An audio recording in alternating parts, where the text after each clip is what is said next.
Thank you, everybody, for joining us for our second course of Sustainability Credential Soup, the Energy Edition. My name is Ian Champ. I'm on the auxiliary board with IGA, and I will be your moderator for tonight. If you have any questions or comments, please feel free to type them in the chat, or if you want to, since we will be having the breakout rooms, you can go ahead and save those for that time. But moving right along, you all probably know what Illinois Green Alliance is, but just in case you need a refresher, it's a member-driven nonprofit organization advancing building and sustainable communities for all. To accomplish our mission, we strive to promote green buildings in a few key ways: educational events, engaging communities, and advocating for new policies and legislation. And we're currently developing more web-based programs to engage our network because 2020.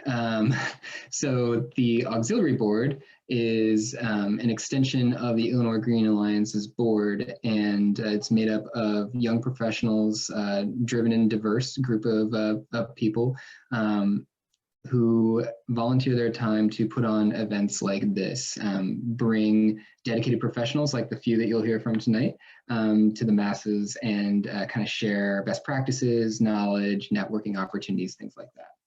And on the next slide, it's a bit of a list, but you can see all of our lovely names from the 2020 board. And if you are interested in joining the board or getting more involved generally, on the next slide we have a couple of key dates. You'll notice that starting on Monday, the day before Election Day, the 2021 auxiliary board elections actually start, and they will run the entire month of November.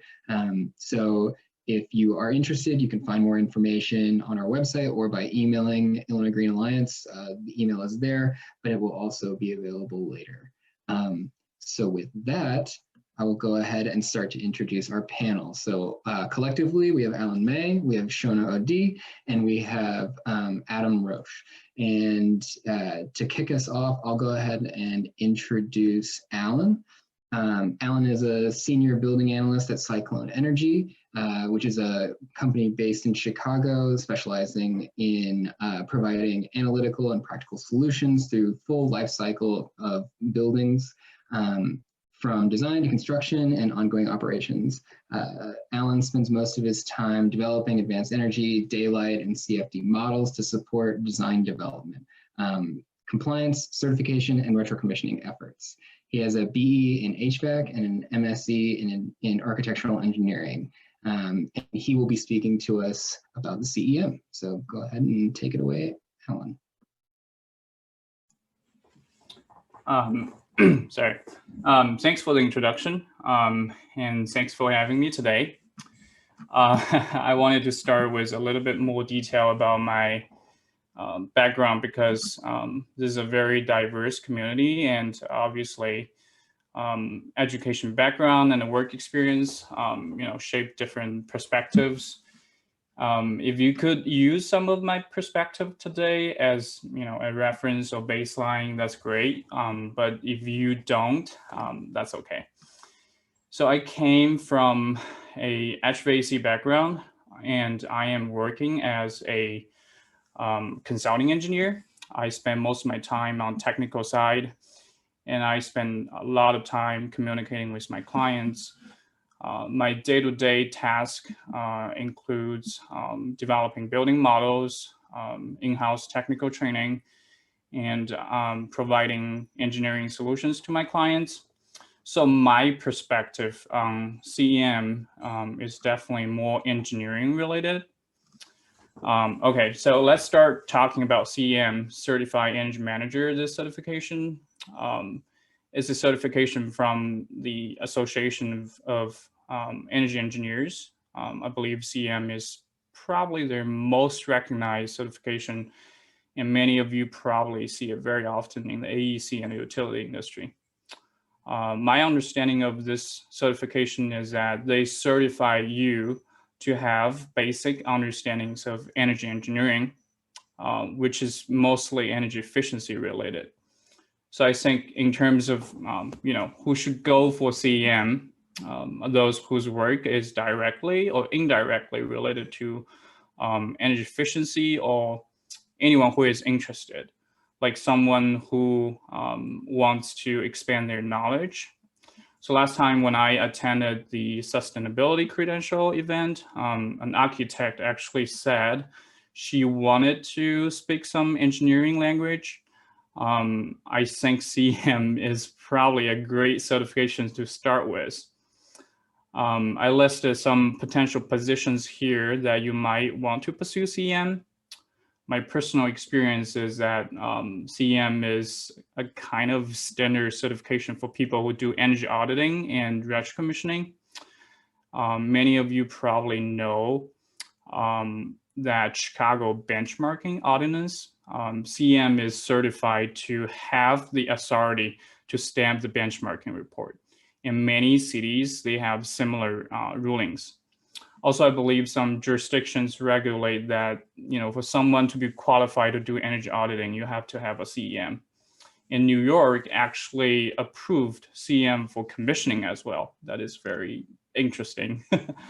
So you have to be eligible to apply for it. And if you are, you can look at the requirements here. And if you are, then you have to register for training and get a completion certificate. And the training costs about $1,000 to $2,000, depends on what kind of what option you go for. I believe the training is mandatory, so it's not like an optional stuff you choose. And actually, I think it's very helpful. They kind of giving away lots of questions that's on the exam, and also the trainer is very experienced, I would say. The one I attended, the trainer gave us many his practical experiences as examples.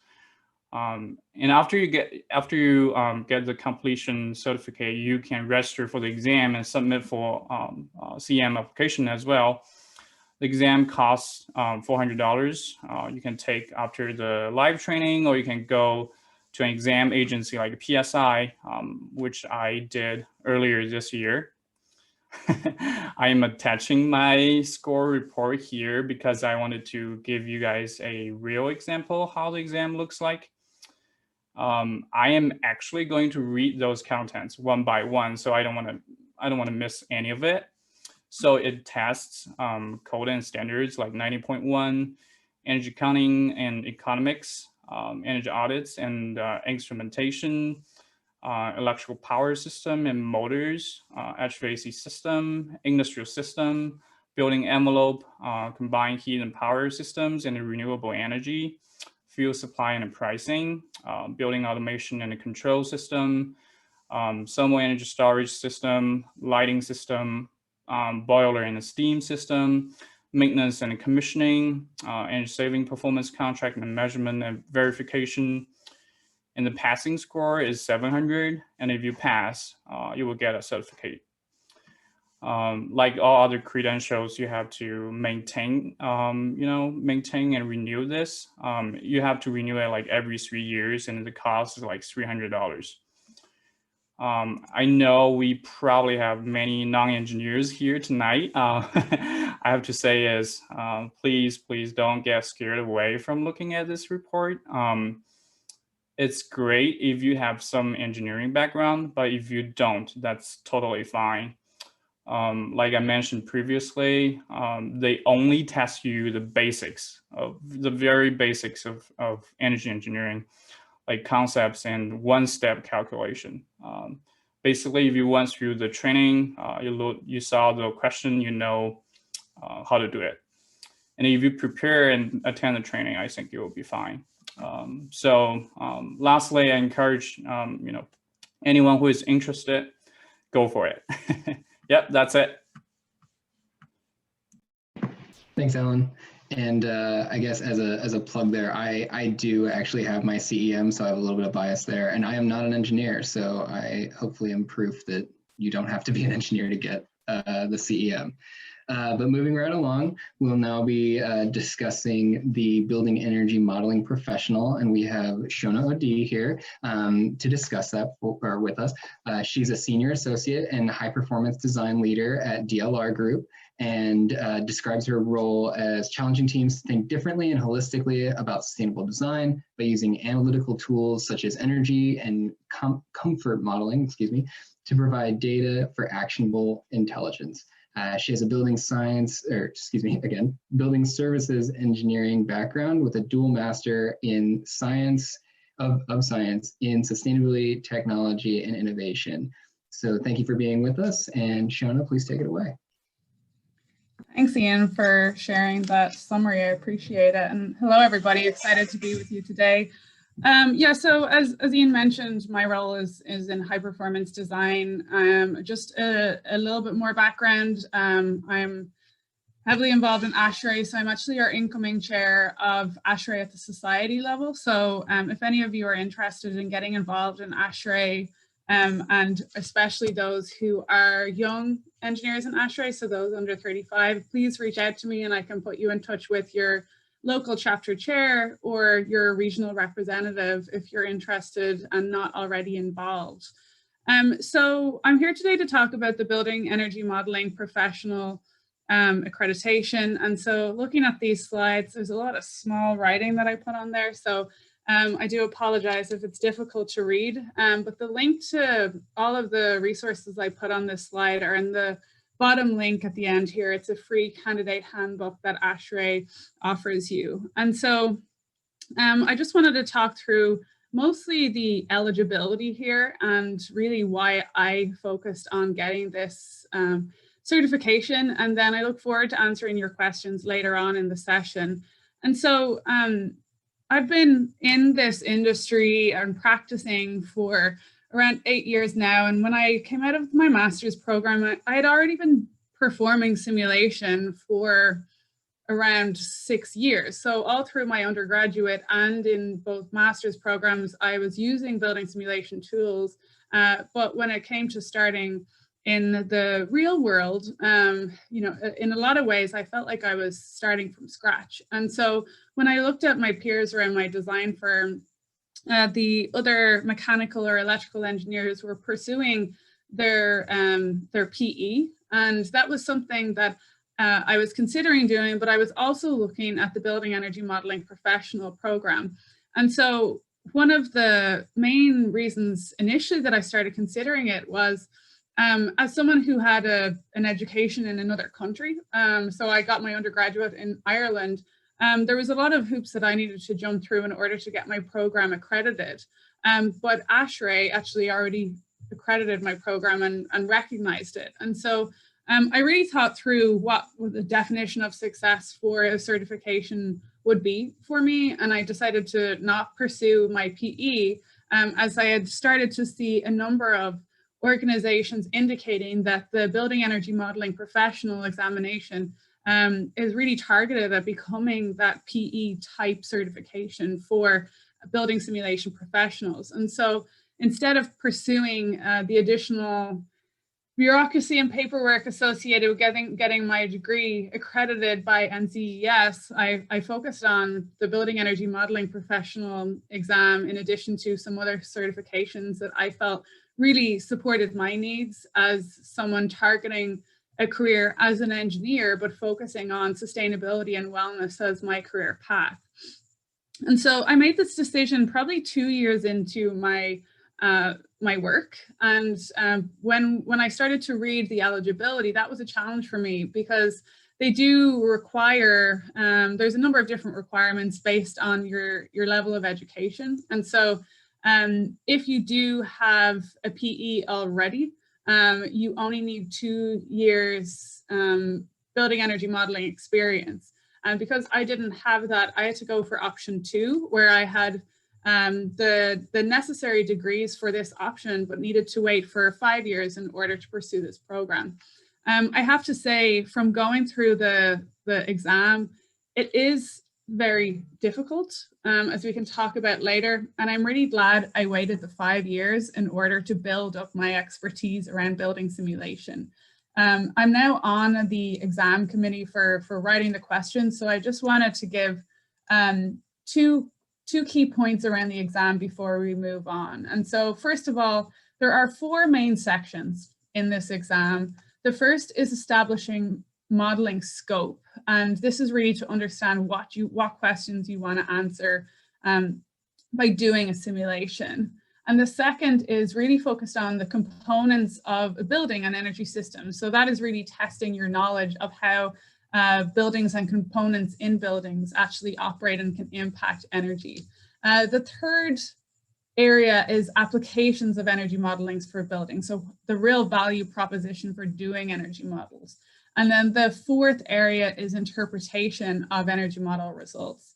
I have to say, for me, the most difficult section had to do with applications of energy models for buildings, because they were really testing my knowledge of certain terminology that may not be industry standard, but more focused on academia, which we can talk about later. And I guess the last thing I'll leave you with is this exam is trying to test 3 parts of cognitive function. One is recall, the second is application, and the third is analysis. And so when you're performing as a building energy modeling professional every day, the application and the analysis piece can come as second nature. And it's really that recall piece that you need to study for. So this exam, when performing in this role for 5 years, I did not need to study a lot. It was more about really showcasing what you already knew based on performing in this role already. So that's it for me. I look forward to talking to you all later in the breakout session.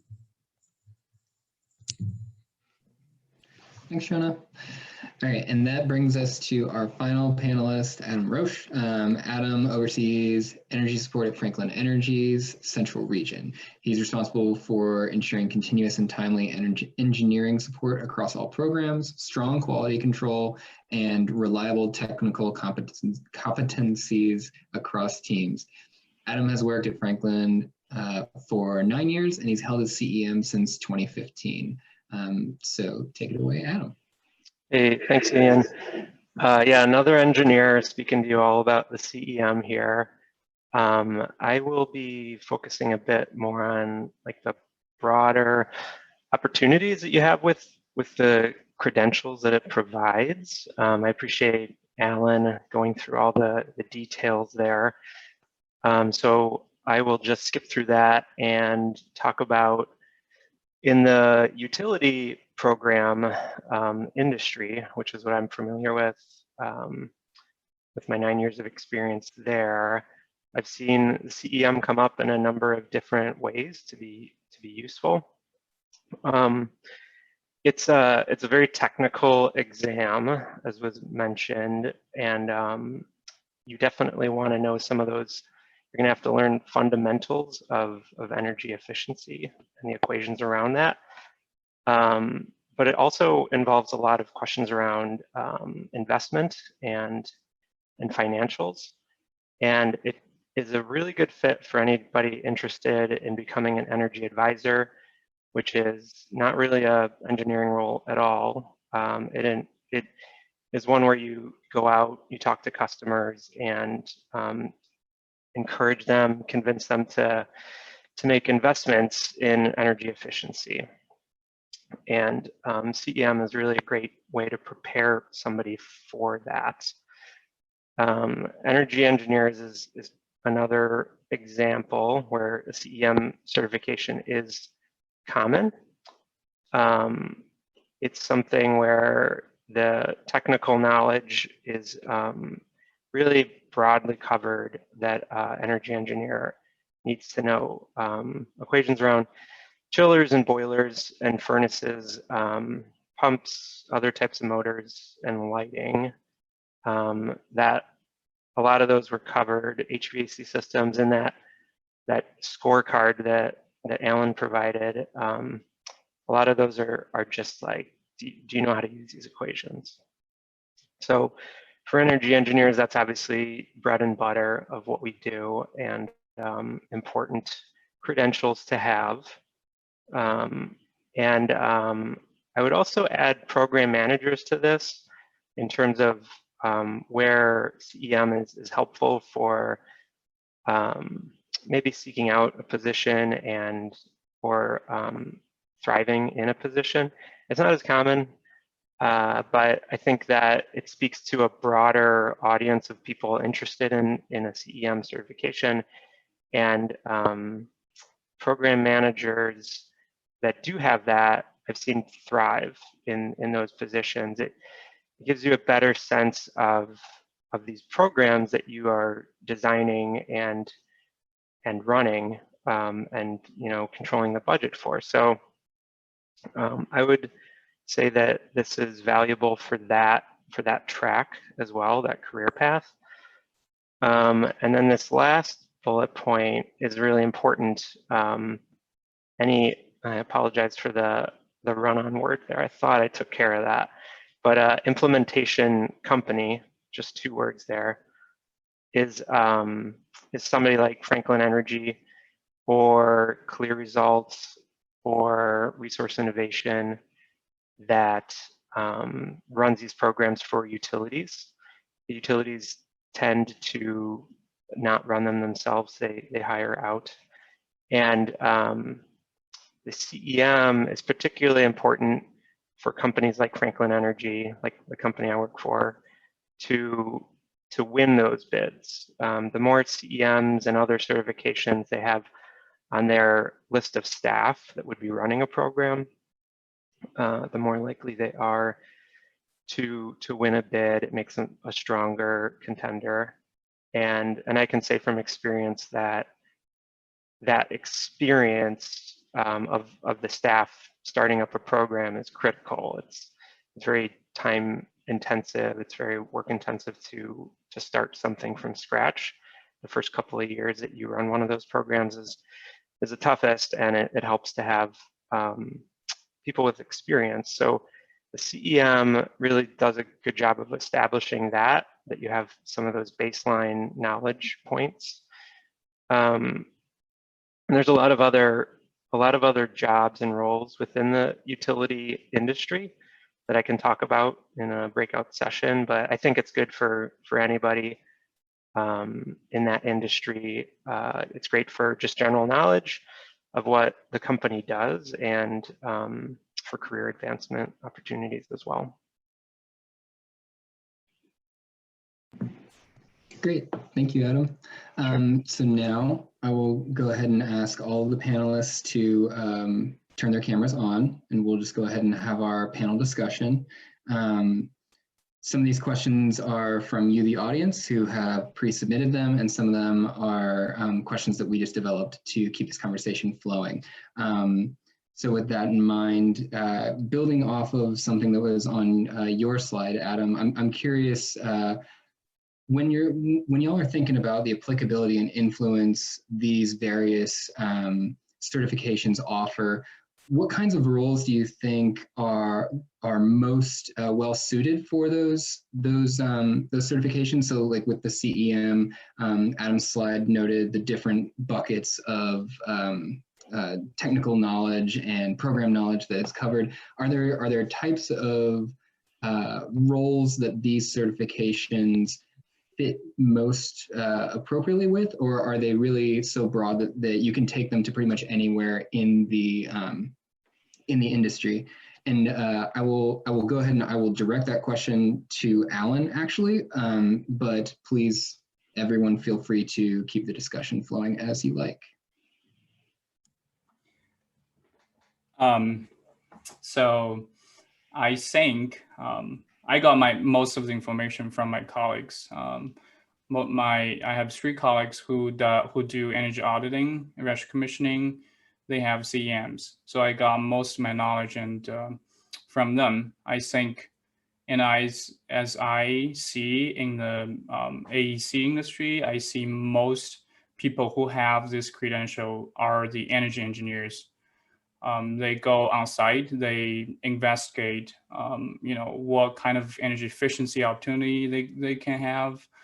And then I was joking with Ashley, like we submit applications to utility companies for recommissioning incentives. So we kind of at the other end of CEM perspective, because you need to have definitely, I mean, you're going through technical details and you're going to submit your calculations, your basically narratives to utility companies to show them the proof that you can save this much cost and energy. That's why I think I mentioned the CEM is kind of like a standard certification to have among energy engineers. So yeah, that's my perspective. Nice, thank you. Adam, Shona, any thoughts to contribute to that? Yeah, for the building energy modeling professional, I would say it needs to, the people pursuing that are people who are doing energy modeling day in, day out. I have had a number of my staff who are transitioning maybe from being engineers to architects, saying that that's their target milestone for year one in their new role. And so I typically advise against that and instead ask people who are targeting building energy modeling professional certification to target specific modules each year if they are transitioning into industry and break it into smaller chunks. But in order to pass that exam, it needs to be something you're doing day in and day out, and that you're targeting to have a career in building simulation. Some people are indicating that you will need to use this to sign off on simulations in the future. So that would be another reason to pursue certification. Yeah, and you heard my answer to that more or less already. I would go on to say that there's other roles in the energy efficiency utility area. You've got operations analysts, which are kind of pulling up data and using it to report information to drive decisions for how budgets get spent and how implementation happens in those programs. There are project specialists where they're also dealing with a lot of data entry and marketing professionals. And while it's a lot less common, I think for those roles to seek out the certification, I do see value in it, and I think that anybody that is serious about making that their career and spending more than 3 or 4 years in energy efficiency like that, it's a great certification to have. I forgot to mention earlier that Franklin Energy actually paid for the certification and held classes in our office. So there's very sincere interest in companies like that run the utility programs. They see a lot of value in having employees with that certification. Great, thank you. And actually, points that both of you have brought up, both Shona and Adam, lead nicely into a couple of questions I was thinking about already. So building off of something that you said, Shona, we have a lot of people on this call who are on the younger side. They might still be students. I guess thinking specifically about these certifications, the BEMP and the CEM, but that's where I'm going with it. But also just generally, when do you think is an appropriate time to pursue certifications? Again, specifically these ones, but also, I mean, is it as an employer, as a team lead, if you see someone coming straight out of college and they have a certification, is that a net benefit, or is that making you raise your eyebrows? That's a good question. I think when it comes to the whole field of being a professional in the energy field, it's kind of difficult for us because there's not really a known degree to say, you know, I'm an expert in this field, right? It's an emerging field with a slew of different paths to get to the same point. And so when it comes to being able to earn respect amongst our peers that do have licensure, I think it's really important to start this process early. So, you know, I'm a big part of IBIPSA as well, so International Building Performance Simulation Association. And when our teams get together, there really is an alphabet soup at the end of everyone's name. And I think it's because we as energy professionals are trying to seek out the same level of professional respect based on our certifications that some of our peers may have. And so someone right out of school, I would always recommend to continue that process of studying and having constant, really nurturing that process of consistent and constant learning, and targeting certain certifications and taking a steps-down approach. You don't need to always take the certification year one, but having that as part of your career plan can help employers plan for paying for these things, as Adam mentioned, and then also giving you the experience so that you can achieve those goals around certification in the timeline that you're targeting.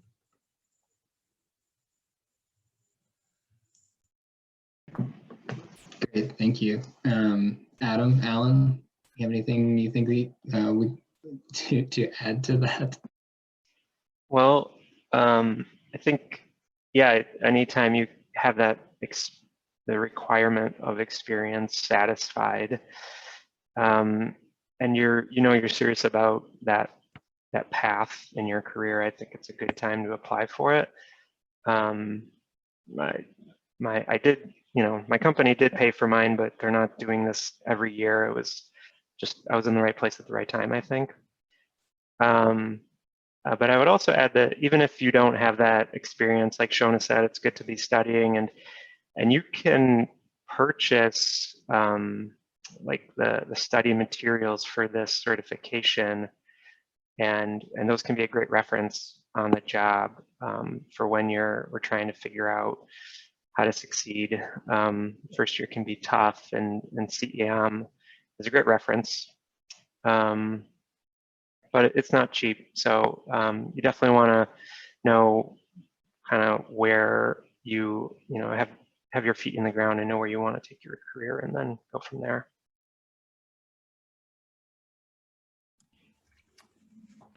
Can I add something? So I am at 4.5 years of my professional career. I graduated in 2015 December.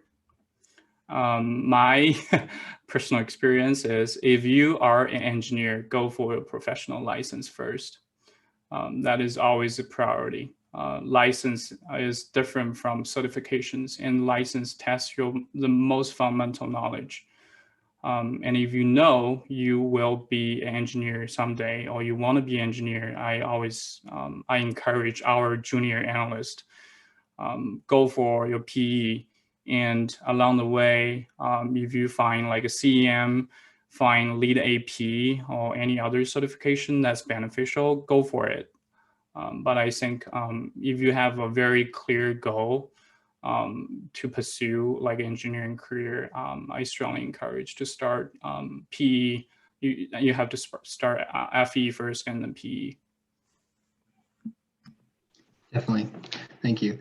And as I mentioned before, I am not an engineer, so I actually took the energy manager in training route. So for anyone on the call wondering what that is, it's another avenue that allows you to take it a little bit earlier if you don't have the years of experience, or if you are not an engineer. So that is another avenue that you can check out. And as for study materials, I know I was fortunate with my company at the time, because so many people had gone for the CEM, the study materials were actually already available, in that one of my supervisors had taken it the year before and was happy to lend me his 1-year-old book as some study materials. So for people in the audience, if that's something, if your company has those lying around, or if your coworkers have taken it recently, it's a good way to kind of get some intro material and just see if you like it. But okay, so building off of something that Adam said before, and this question will be for you, Adam, or we'll start with you. For young professionals and recent grads, it's a set of skills you have to learn as you progress through the field. But it's weird it was for me, when you start out and you're trying to feel out whether your company will support you, both monetarily or even just like with time, as you pursue these certifications. So do you have any advice or any best practices that you've noticed in your own work or your coworkers or anything like that, for how to bring up those conversations that maybe aren't 100% spelled out in the employee handbook, but you want to know whether your supervisor is willing to allow you to either charge time to the training code for pursuing the CEM, or whether they will outright pay for materials of the course or the exam. You know, like how do you bring that up? Yeah, that's a great question. So it's certainly like, it's not a small ask. You might, what you're asking for is probably something that they'll have to consider for all employees. So if there's no policy on it yet, it could be expensive for the company, not just for you, but for maybe 20 other people. You know, for the example with Franklin Energy, I think we had a classroom full of 25 people, and when you add up the numbers on that, it's not a cheap week. Also considering that all those people were working, you know, 40 hours that week on certification. So you definitely want to think about it in terms of a pretty significant ask, and know that it can be complicated and expensive, and just think about it in terms of what the value it is for your company. And I suppose for your boss and their boss as well. So if you ask those questions first and get a sense of, maybe do your own research on how it's used within your industry, what value it has for your company, and then talk to your manager in terms of that. Maybe you could define that for them in case they aren't as aware of the benefits of the CEM, and take it from there. You know, if you don't see the value of it for your company, then I would recommend either trying to, you know, better understand it to see where it might come from, or to maybe not ask. But every situation is different, so it's hard to say. It's easy for me to talk about Franklin Energy because it's so clearly part of our, I don't know how to say it. It's important to our revenue, so it was an easier ask.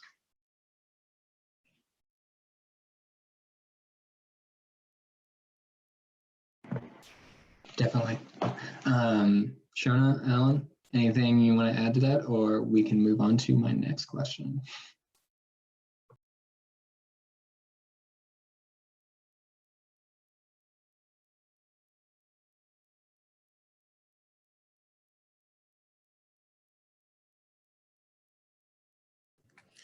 Ian, I think you're muted. Thank you very much. I thought I hit the button, but 8 months of Zoom, I'm still missing the button.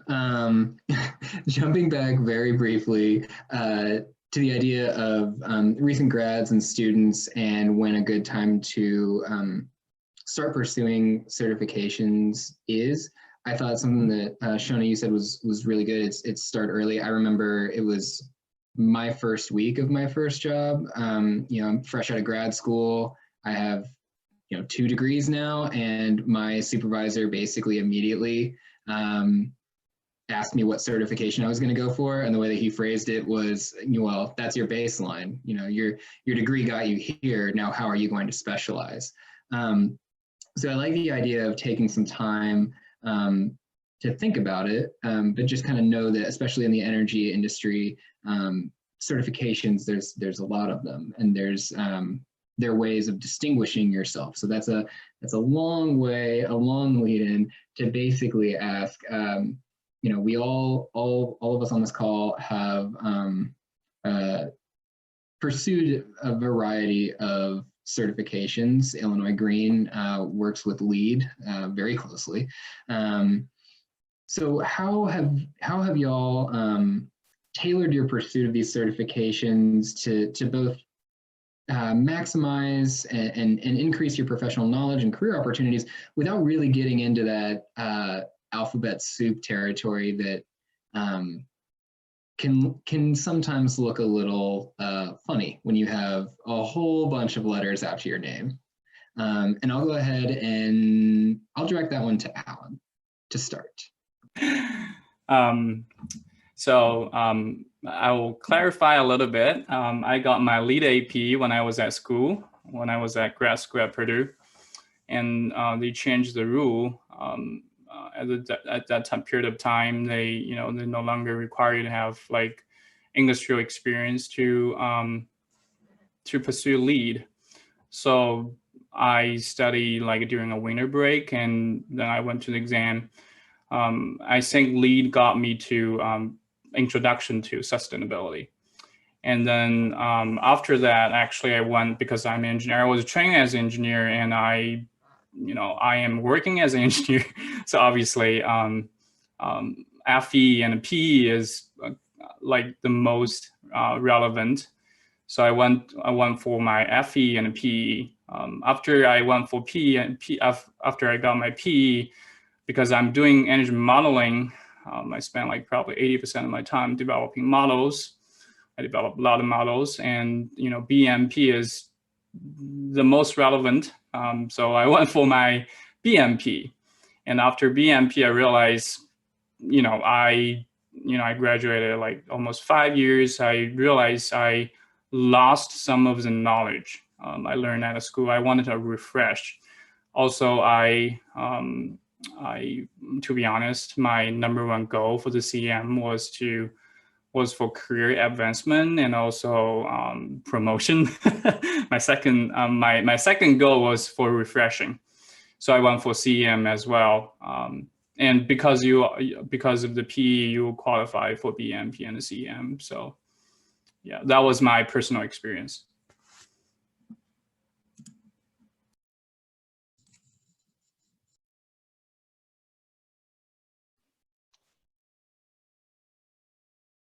I don't have much to say to that. I don't have a lot of letters after my name, just the CEM. And I think like that continuation of education is certainly an important element to it. And career advancement, definitely. So I can't think of anything other than echoing what Alan has already said. Yeah, I thought I had something to say, but no. Yeah, for me personally, because I know I'm guilty of having lots of letters after my name, but that wasn't really it was because I wanted to learn about another new thing. And there's so many other certifications that emerge. So when I started working, lead was a no-brainer. That was a fundamental expectation from my firm. But then my passion is in healthy buildings, and I'd been playing with indoor environmental quality monitors for years and deploying them on site. So when the WELL buildings standard came out, I was excited to learn about it. And the best way to do that for me personally is to just set a goal and pursue the accreditation, rather than saying I'm going to read about it in my free time and then not doing it. Setting that goal can just hold me accountable. And so that's kind of the same trend has been. If a certification has been interesting to me, I'll pursue it as a way to manage my own goal setting process. I would say with that, an unexpected outcome is the process of maintaining those certifications. That takes so much time, and is something that is always in the back of my head, as if, are you missing a deadline for some kind of professional development hours? So, it's one thing to learn, achieve that goal and achieve that certification, but, it is a decision then you have to make, is if they continue to emerge and you pick up a new couple letters, you may need to decide to drop a couple too, and not continue to re-up the PDHs for each one. And to me, that's okay. I think in our lifetimes and our career plans that there's going to be many other certifications we're going to go with, and I think that's okay. Definitely. Well, thank you all for that. And that actually leads into another question I was wondering about, and I will actually direct this one to Shona. We kind of talked about this before a little bit, but when you think that you have a certification that you're interested in, what are the ways that you go about investigating it and finding out more about it that leaves you feeling like you've got a good idea about what it is? You know, everybody on this call is here to learn from you, but I would like to think that no one on this call is going to make the decision simply because of this call. What are some things that they can do to get a better insight that will make them feel more comfortable, that they have a better understanding of what the certification is, what's involved with, like you said, maintaining it, and how applicable it is in their potential future careers or their current careers? Yeah, that's a great question. For me, it's always about in-person communication, or one-on-one communication. So for me, I'll always seek out people on LinkedIn that maybe I'm aspiring to be like, whether it's a certain job title or company or specific type of project. And just by browsing something, like looking on LinkedIn to see who else has a BEMP, you can see the type of work that they're doing with that certain certification, same with CEM or any others. And to me, I've found it quite helpful to just reach out and send a note, connect with someone, but send that note if you haven't met them before, or they're not a second level connection, to just reach out and ask for some feedback on if they think that that is helpful.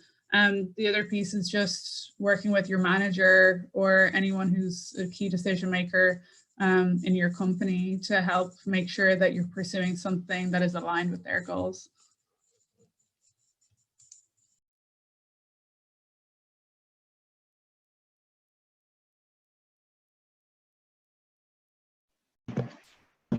I'll concur with that. I think you want to look at the peers and others in that position that you're trying to fill. That's the best place to look, as far as I know.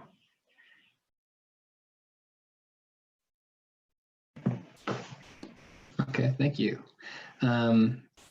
Okay, so Adam, another question that I've been kind of considering for this is, so you've got this certification now.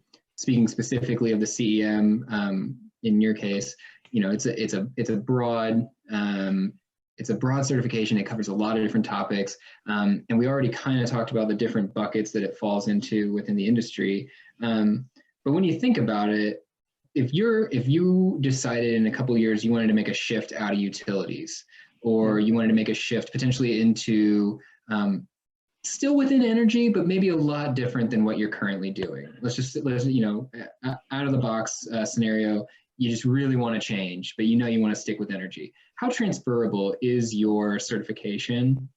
And don't worry, Shona, it's coming to you too as well. But how transferable are these certifications that we're talking about specifically within the industry? So I think about how transferable my skills are somewhat often. I will say that's definitely something that crosses my mind. Say I wanted to get into the policy world, Ian, right? Or somewhere else in energy efficiency. I think the certification is definitely transferable. You might have a better sense of that than me in terms of the policy area, but places like actually working for a utility or for an evaluator of efficiency programs, that would be very, very transferable. I'm trying to think of other places in energy efficiency. I mean, there's the design world for sure, where it's valued. I think it's a good baseline to have, but the focus, if you're thinking about changing career paths, is going to be more about your experience on the job.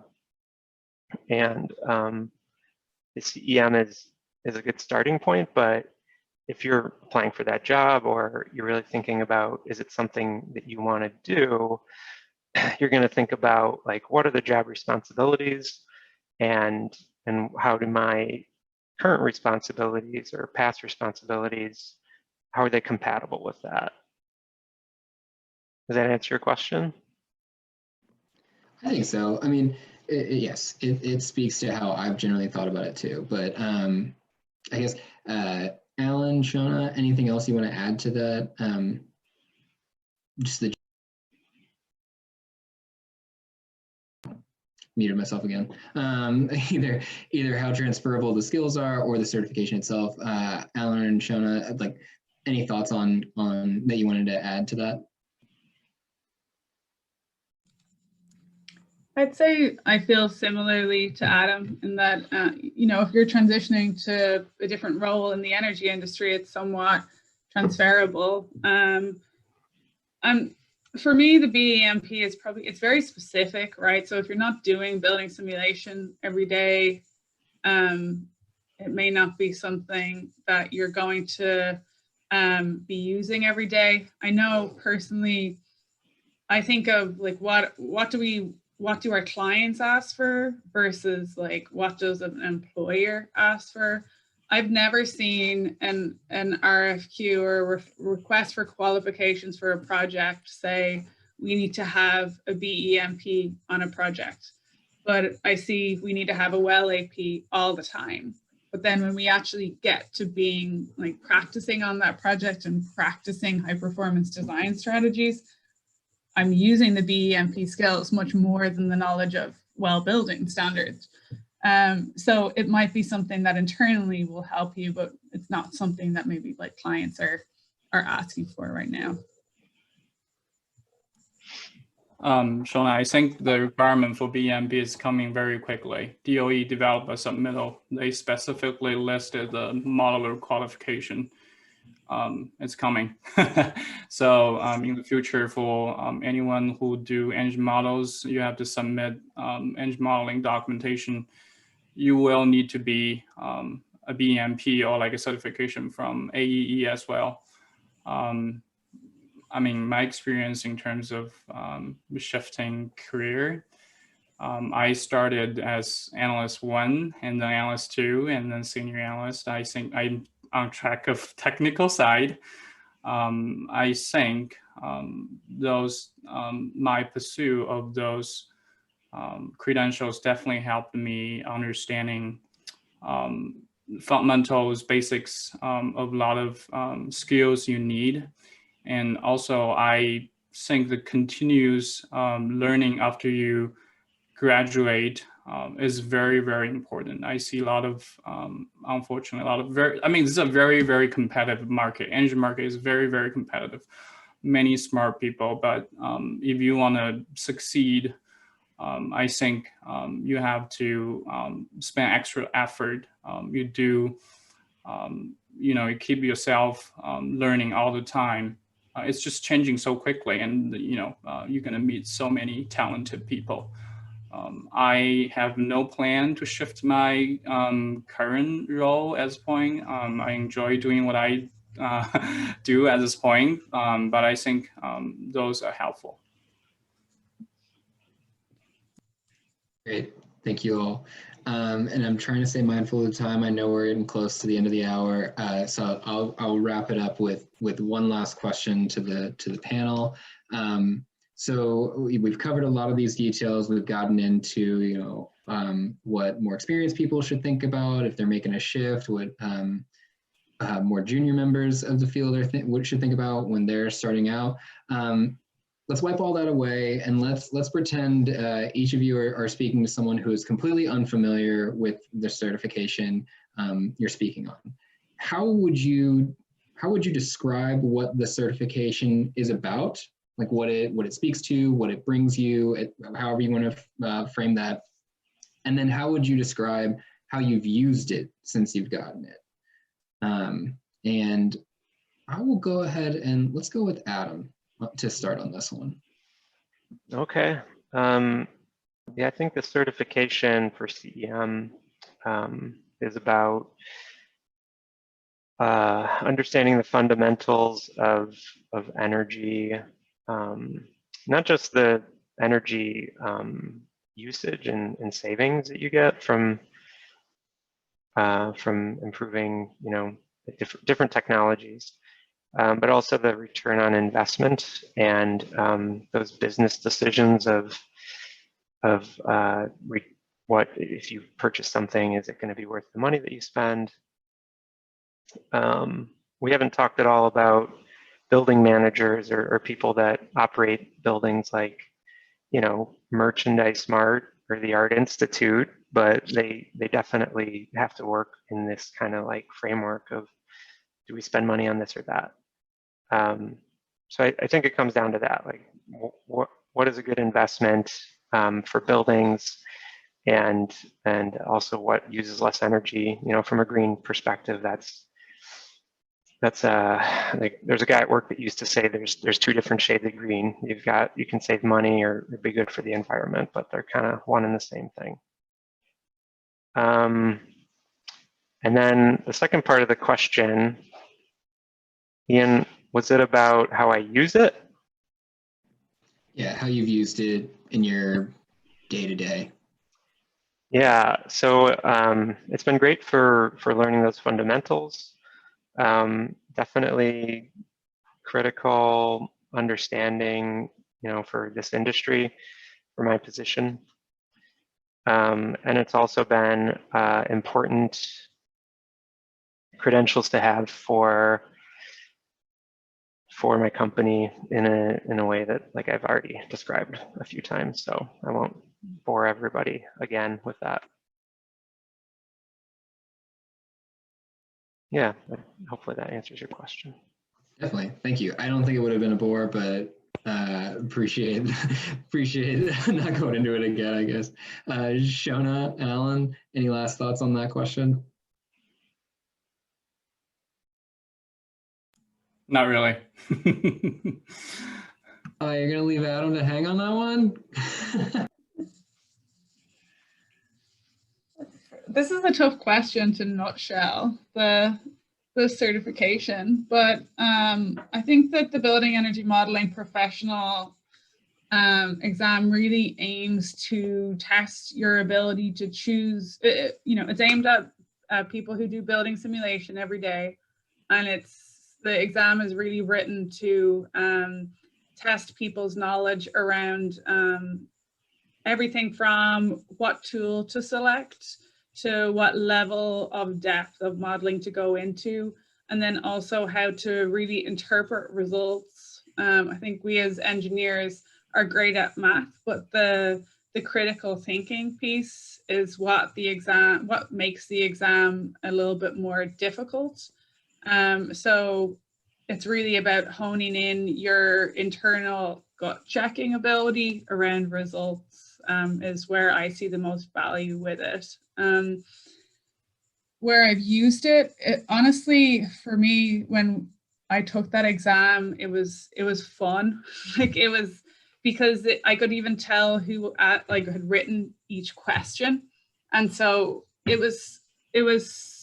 guess the way that I performed my simulations didn't change. It was more, it gave me that added confidence in myself and my ability. So, you know, I probably, it's more of an internal thing than something that I'm like applying in a different way. You know, we're all waiting for it to be a requirement. You know, with standard 209, it's definitely getting there. And as Alan mentioned, with strides that the DOE is making. So hopefully there's a richer answer around that second part of your question soon. Definitely. Okay, well, with that then, unless Alan has anything else he wants to add on to that, we are past the end of the hour, so apologies. I really wanted to make sure that we got that last question in. So I know we're a little bit over, but we will now be going into breakout rooms where we will have, we will unmute everybody. We request that everybody turn their camera on so you can see us like we can see you.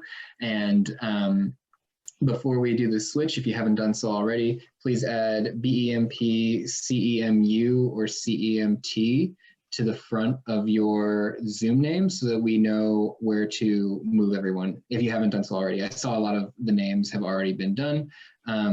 But once we get into our breakout rooms, it'll be unstructured question and answer, networking, discussion time. Really encourage everybody to chat it up. So thank you so much to the panelists for bearing with my questions and my sometimes faulty mute button. And I look forward to our breakout time.